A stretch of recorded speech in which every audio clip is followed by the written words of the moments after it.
They told me once that love was supposed to feel like coming home. But that night in the boardroom, with my wedding band glinting under the cold fluorescent light, it felt more like war.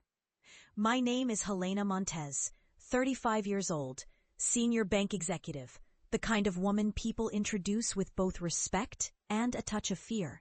My hidden ambition was always there, pulsing under the surface, driving me from a cramped apartment as a girl who counted every cent to the steel and glass office where I now command entire portfolios.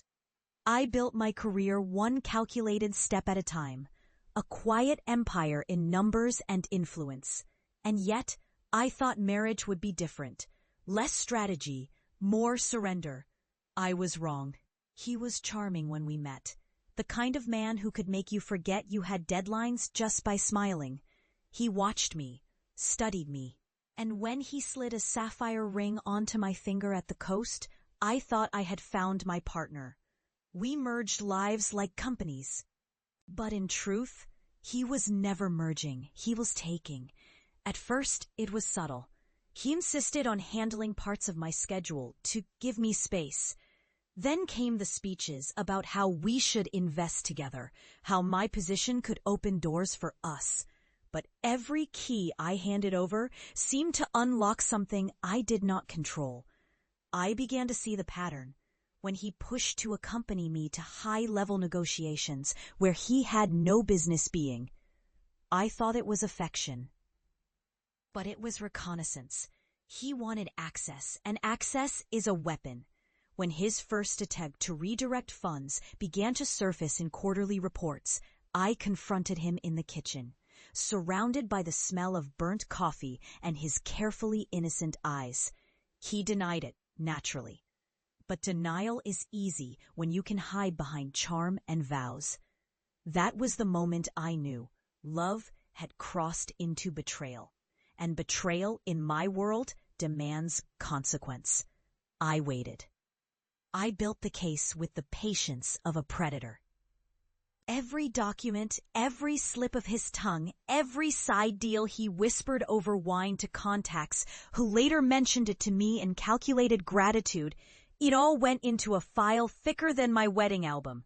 Weeks passed, each day polished with polite smiles and hand-holding in public, while each night I rehearsed the exact words I would use to sever him from my life and expose his game.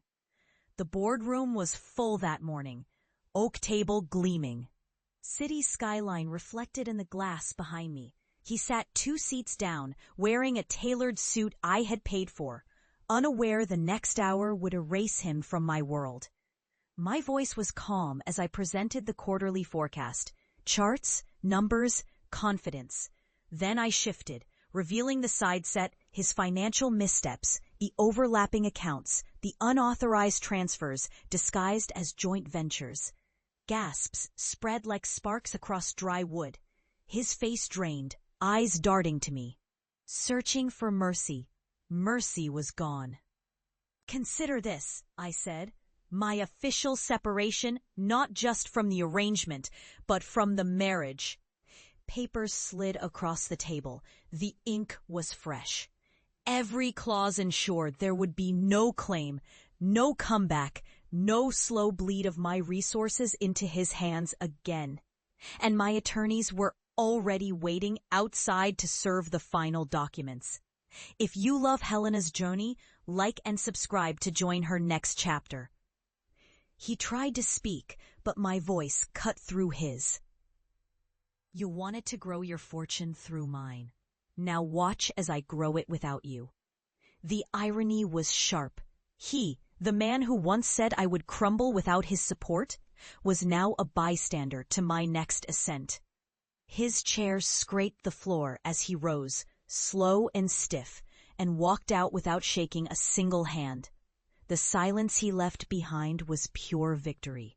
In the weeks that followed, they called me relentless. They speculated on how much I kept, how much he lost. The truth? I kept more than money. I kept my own name glowing untarnished in the high-rise corridors.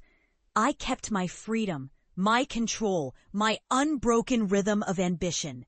And in the quiet after the storm, I realized something haunting yet liberating. I had been fighting for space in my own marriage in the same way I fought for contracts at work.